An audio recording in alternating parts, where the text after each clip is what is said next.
many of you attended the first year we had the graduate course? So this was spring 2012 graduate students. Put up your hands.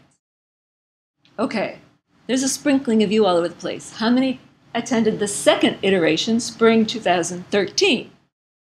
Ooh, a few of you. Okay. How many graduate students here didn't get either of those two courses because there were conflicts or they're brand new? Anybody? A sprinkling. Okay. So these are the people who know what we were talking about, and so that if you want to ask them more questions, that would be fine. PINEMAP has a lot of science going on, as you can tell, but that's not all we're doing. As Eric mentioned, this is a research, education, and extension integrated activity. So we are also looking at other components and things to think about. And this is what we've been doing, what we used to be doing in graduate education. Many of you were graduate students once upon a time. And as you recall that experience, it was an in-depth focus on a particular problem, subject, topic, discipline. And the silo analogy is fairly decent in terms of we're developing expertise. People are attending courses, they're taking coursework to build skills and having a deep knowledge of a particular subject area, data collection and analysis skills. They're being mentored by an advisor, working closely with one or two people to know a lot about a little bitty thing. They then author papers and hopefully get a good academic job. So that's the silo model. It happens everywhere. But it may not be terribly effective at solving current problems. And that's what we're trying to deal with. Real problems that require input from several disciplines. The actual problem itself may fall between disciplines and not be something that one group knows a lot about. And those research results should be useful for stakeholders and people on the ground who can do something with it. So our question at the beginning was, can we help change graduate education so that we're preparing students to work in this interdisciplinary environment with real problems, real stakeholders, and people who know a different language? They come from different disciplines. This is echoed by the National Research Council, which then the NIFA request for proposals was reading. So this is that 5 years ago, they didn't think about social science because they said, the essence of the new biology, as defined by the committee, is integration, reintegration of the many subdisciplines of biology, like ecosystems and genetics, and also integration into biology of physicists, chemists, engineers, mathematicians, and we would add anthropologists, communicators, educators, psychologists, to create a research community with capacity to tackle a broad range of scientific and societal problems. So this is what we're trying to do with PINEMAP. PINEMAP is an opportunity. We have several disciplines going on. It's an integrated research project. We have graduate students, over 50 of them, and how can they be engaged? How can we plant seeds of integration? What is it that needs to come first if we want to move students through this process, coming out the other end of being folks who can handle these problems in reality? Can we build windows into these silos? And furthermore, can these people come out of the silos and talk to each other and have some level of integration over time? So that was our goal. And what we did was created a course. Now, if one university creates a course, they expect that everybody who takes that course is going to pay them tuition, which was right in the beginning something we couldn't do, because PINEMAP enables all the students to have their tuition paid at their university. So we created a course that would be something that everybody would take as an independent study at their home institution, and their own advisor would give them a grade. So that erased that proprietary problem that any one university would have. We used webinars, websites, readings, and chat room discussions to create a community across all of our graduate students. We had group assignments. They were a little bit different from year 1 and year 2, but they all had group assignments. And in total, we had 9 different institutions with their graduate students involved in these 2 options of the courses. The first one in 2012, the second one in 2013. And when you have universities across a region being involved in something like this, They start their academic calendar and end their academic calendar and have spring break over the 3-week period. So we weren't starting and ending at the same time necessarily. So we had to accommodate that problem as well. 3 broad goals were part of this project. We want to introduce all those silos, all those disciplines that are involved in PINEMAP, and talk about the role they're playing in this particular project. So we did that through presentations from our faculty and also from a couple guest lecturers. We did that through readings. We did that through the assignments. We also introduced the cooperative extension service and helped people understand the importance of identifying a target audience, a group that you want to help understand, teach, communicate with, and the importance of an audience assessment, finding out what they know, what they care about, what they're motivated about, what drives them, what they need to know, and then to develop materials and have them critiqued and reviewed by extension specialists, people in the extension world, and then an opportunity to revise those materials. So they actually went through the process of thinking about extension. And both of these elements were, in our hope, we hoped, would create capacity for integration, of helping people move toward this ideal of integrating research and also working with stakeholders, building some way to communicate with people outside their silo. Again, we had 2 different years of doing this, 22 students in year 1, 19 students in year 2. We had more faculty involved the first time because they were also involved in guiding the research activities from assignment 1. Changed that in the second year, so a few fewer faculty.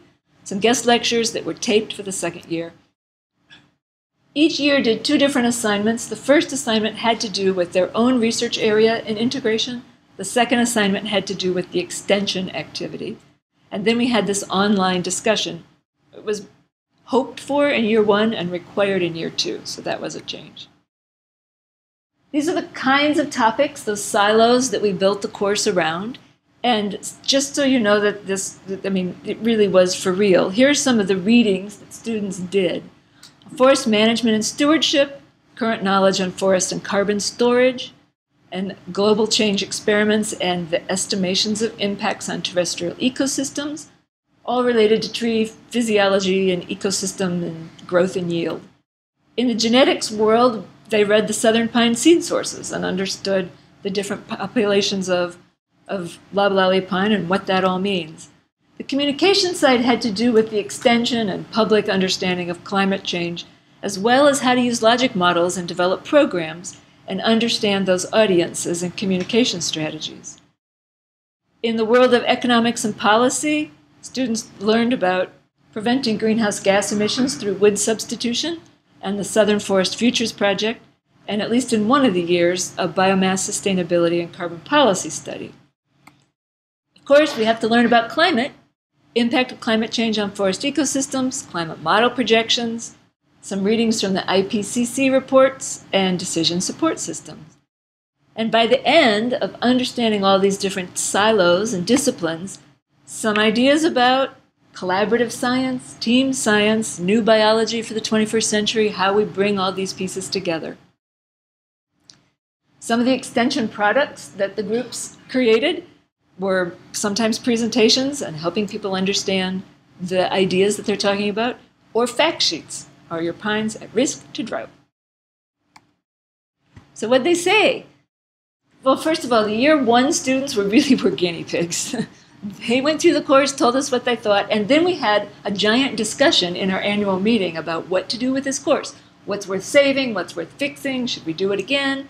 And that happened in spring 2012, immediately after the course. And then we did some changing so that the second year students had the advantage of not being guinea pigs anymore. But we evaluated that course as well. And so here are 4 different students' comments. Teamwork is hard. Teamwork with people from different schools across space is even harder. And so, yeah, that's true. And that's what PINEMAP is about, teamwork across space. The readings and the diversity of speakers are the course's best assets. I learned so much about climate change, forest management, and PINEMAP that wouldn't be covered in a typical course. So comparing what they did with this particular different sort of experience to what they normally get, there was some benefits. Although not everybody liked the online feature, some people did. And this person said they liked the online format because it allowed them to think about what other people said and then respond to it, rather than a sort of instantaneous hear it and say something immediately. Another person enjoyed interacting with other graduate students through the webinars and the assignments. I feel this is where I learned the most about what they were doing and how our aims fit together. So there are some advantages. Clearly, there are also some disadvantages, but in some it wasn't horrible. So when it comes to integration and what people thought about their own self-assessment of their capacity to start doing something, we have year 1 on the left, year 2 on the right, and parallel questions. The question for each of the left bars was, how well did the course help you better understand integration among the research disciplines, the research activities, and prepare you to think about integrating research? So the means across the top of each bar, 3.45 on the far left, and the third one over, 3.24. Not horrible. These are 4-point scales, so they're both, well, the purple is very well, the green is fairly well, and the blue is somewhat well. Red is not on the screen. That's not at all prepared. So not horrible, fairly well. People are feeling that it was a way to introduce the disciplines and the research activities in an integrated way. We really improved in the second year our aspect with the extension component, because the average went from 2.8 in year 1 to 3.59 in year 2. And this question was, how did the course prepare you to think about PINEMAP research and extension activities and conveying information to an audience? So we did a much better job in year 2 than year 1. So, I mean, none of this is horrible. It's working, it's doing what we want it to do. These are year 2 evaluation items, and now it's a 5-point scale, which is a disagree to agree. So people are all in the agree to strongly agree component of these questions. As a result of participating, I have a better understanding of PINEMAP objectives and strategies. So that's good. That was high. Developing an extension fact sheet was an effective mechanism for learning about extension product development.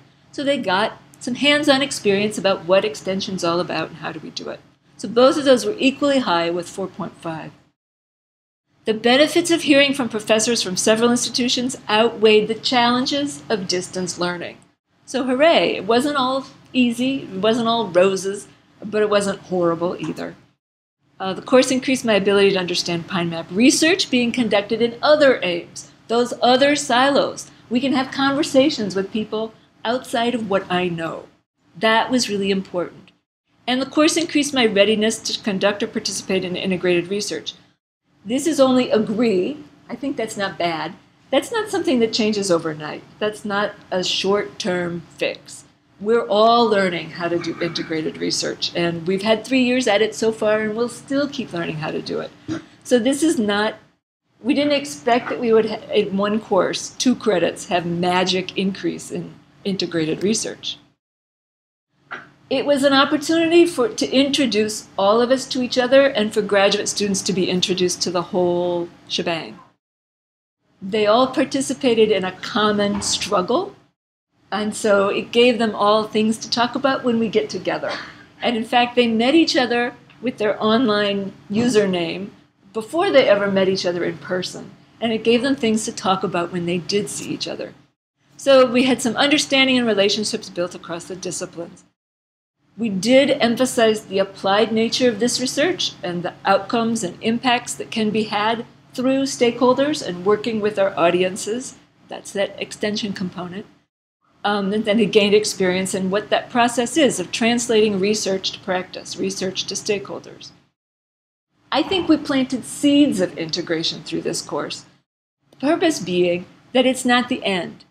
And through annual meetings, through work with the co-op extension programs, by creating these integration platforms that most people are now involved in and will continue to be involved in, through publication opportunities that happen when we work together across universities and across disciplines, presentations that people are giving together and in groups at meetings like this and also other conferences, that's where we're seeing more integration continue to happen. So the course just began to start that process. So that's all I have, short and sweet, and there's plenty of time for questions.